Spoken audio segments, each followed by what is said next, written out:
अनिल कुमार, सचिव tribal affairs, और आज देश भर से आए हुए ट्राइबल अफेयर्स मिनिस्टर, सांसद और ऑनलाइन इस कार्यक्रम से जुड़े हुए सभी भाइयों और बहनों, आप सभी को नमस्कार। आज का दिन पूरे देश के लिए और विशेषकर जनजातीय समाज के लिए बहुत महत्वपूर्ण दिन है। उन लोगों के लिए भी ये महत्वपूर्ण दिन है जो सालों से जनजातीय विकास के लिए, जनजाति की संस्कृति, संस्कार, कला, इसके संरक्षण और संवर्धन के लिए अनुसंधान भी करते हैं, नीतियां बनाने का काम भी करते हैं और नीतियों का इम्प्लीमेंटेशन हो, इसके लिए वॉचडॉग का भी काम करते हैं। इस सभी के लिए ये बहुत महत्वपूर्ण दिन है, क्योंकि आज श्री नरेंद्र मोदी जी की कल्पना के अनुसार राष्ट्रीय जनजाति अनुसंधान संस्थान आज अस्तित्व में आ रहा है, उसकी शुरुआत होगी। मित्रों, जब भी कोई एक नई शुरुआत होती है, हमें लगता है कि ठीक है भाई, एक और रिसर्च इंस्टीट्यूट बन गया, कोई अनुसंधान संस्थान बन गया। मगर आज कई ऐसे संस्थान देश में हैं जो 50-60 साल के बाद मुड़कर देखते हैं तो अगर हमें मालूम पड़ता है कि वो न होते तो क्या होता। देश में जब भी विकास आयोजन से हो, इसलिए प्लानिंग कमीशन की स्थापना हुई होगी, शायद इससे भी कम महत्व का वो कार्यक्रम होगा। मगर प्लानिंग कमीशन और बाद में अब नीति आयोग का योगदान देश के विकास में जब देखते हैं, तब मालूम पड़ता है कि अगर प्लानिंग कमीशन न होता तो विकास की गाड़ी हमारी डिरेल हो जाती, अलग रास्ते पे चली जाती। अनुसंधान के आधार पर विकास और विकास के मीठे फल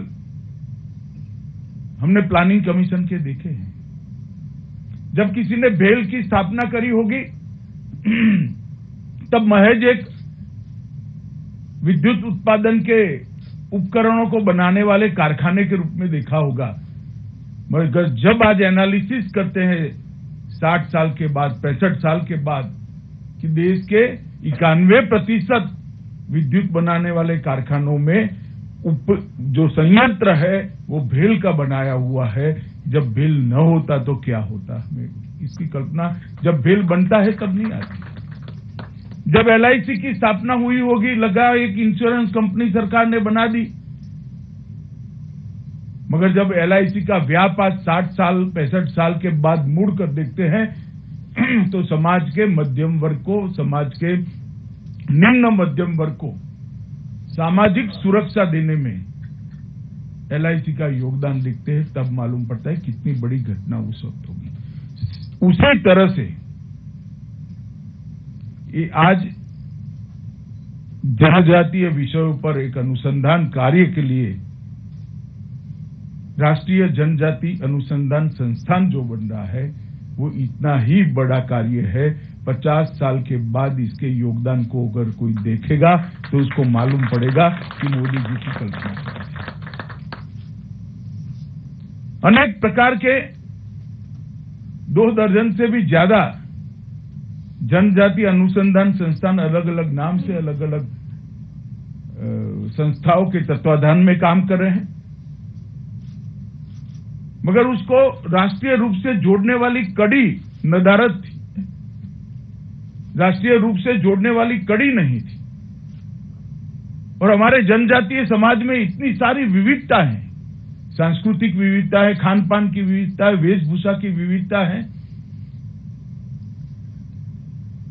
कौशल की भी विविधताएं हैं। ये विविधताओं को अगर एक कड़ी नहीं जोड़ती है तो समग्र देश के जनजातीय समाज के विकास का स्वप्न अधूरा ही रहता है। मुझे लगता है मोदी जी ने जो कल्पना करी है और राष्ट्रीय जनजाति अनुसंधान संस्थान आज बन रहा है, वो एक कड़ी बनने वाला है और हमारी कल्पना का जनजातीय विकास को साकार करने में बहुत बड़ी भूमिका निभाने वाला है।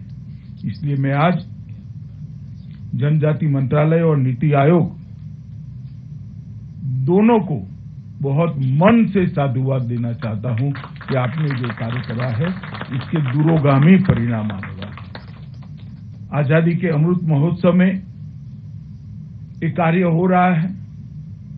अभी अभी ही मोदी जी ने पहली बार आजादी के बाद जनजातीय गौरव दिवस इसकी घोषणा भी की और पहले जनजातीय गौरव दिवस को मनाने का काम भी हमने अभी अभी किया। उसके बाद बहुत महत्वपूर्ण माइलस्टोन जिसको कह सकते हैं, इस प्रकार का कार्यक्रम आज हो रहा है। कहने को राजनीतिक भाषणों में बोलना अलग बात है, मगर उसको जमीन पर उतारना बहुत महत्वपूर्ण होता है। मोदी जी पहले भी जब गुजरात में मुख्यमंत्री था, मैं उनका वहां की मंत्रिपरिषद में भी साथी था। उस वक्त उन्होंने समग्र गुजरात के समग्र जनजातीय समाज के विकास की कल्पना की थी, जिसमें व्यक्ति का विकास भी समाहित था, गांव का विकास भी समाहित था और क्षेत्र का विकास भी समाहित था। ये तीनों का संपूर्ण विकास नहीं होता है तब तक जनजातीय समाज का विकास नहीं होता है। इसलिए तीनों विकास को समाहित करते हुए उन्होंने वनबंधु कल्याण योजना वहां जमीन पर उतारी थी और पहली बार आजादी के बाद जो जनजातीय समाज को संविधान ने अधिकार दिया है, जितनी आबादी है उतना बजट में आवंटन होना चाहिए, वो किसी राज्य ने किया तो नरेंद्र मोदी जी के नेतृत्व में गुजरात में किया गया। सबका विकास, समावेशी विकास, सर्वस्पर्शीय विकास, उसको लक्ष्य में रखकर ये वनबंधु कल्याण योजना उस वक्त बनाई गई थी। अब मोदी जी प्रधानमंत्री बने हैं, उन्होंने राष्ट्रीय स्तर पर भी अनेक प्रकार की विविधता वाले इस देश के 8% जिसकी आबादी है, 10 करोड़ से ज्यादा जनसंख्या है, ऐसे जनजातीय समाज को एक सूत्र में इसके विकास को पिरोने के लिए इस संस्थान की कल्पना की थी। आज उसका मूर्त स्वरूप मिल रहा है। जल, जंगल, जमीन ऐसे महत्वपूर्ण विषय, शिक्षा, स्वास्थ्य, कला, संस्कृति, भाषा, परंपरा, जो जनजातीय समाज का प्राण है, ऐसे विषय, अनेक परंपरागत कानून बने हुए हैं हर क्षेत्र में। आपको आश्चर्य होगा, आज भी डांग भारतीय संघ का हिस्सा नहीं है। भारत सरकार को वहां के राजा ने डांग को लीज पर दिया हुआ है। अनेक प्रकार के जनजातीय परंपरागत कानून इस देश में बने हुए हैं। इस पर भी अनुसंधान की जरूरत है। इसका अभी के कानून के साथ सामंजस्य करे बगैर कोई भी जनजाति कल्याण के कानून को आप इंप्लीमेंट नहीं कर सकते, क्योंकि जनजाति सालों से वो कानून के आधार पर जीने के लिए परंपरागत रूप से आदी है। तो हमने नए कानून को पुराने कानूनों के साथ सामंजस्य भी बिठाना पड़ेगा। इस सभी विषय पर, जैसे मैंने आगे कहा, जल, जंगल, जमीन, शिक्षा, स्वास्थ्य, कला, संस्कृति, भाषा, परंपरा, खानपान और स्थानीय कानूनों, ये सभी विषयों पर अगर अनुसंधान करना है तो वो राष्ट्रीय स्तर पर ही हो सकता है और उसकी मान्यता भी तभी आ सकती है जब ये अनुसंधान का पेपर राष्ट्रीय जनजाति कल्याण मंत्रालय में आए और उसके माध्यम से संसद में जाए।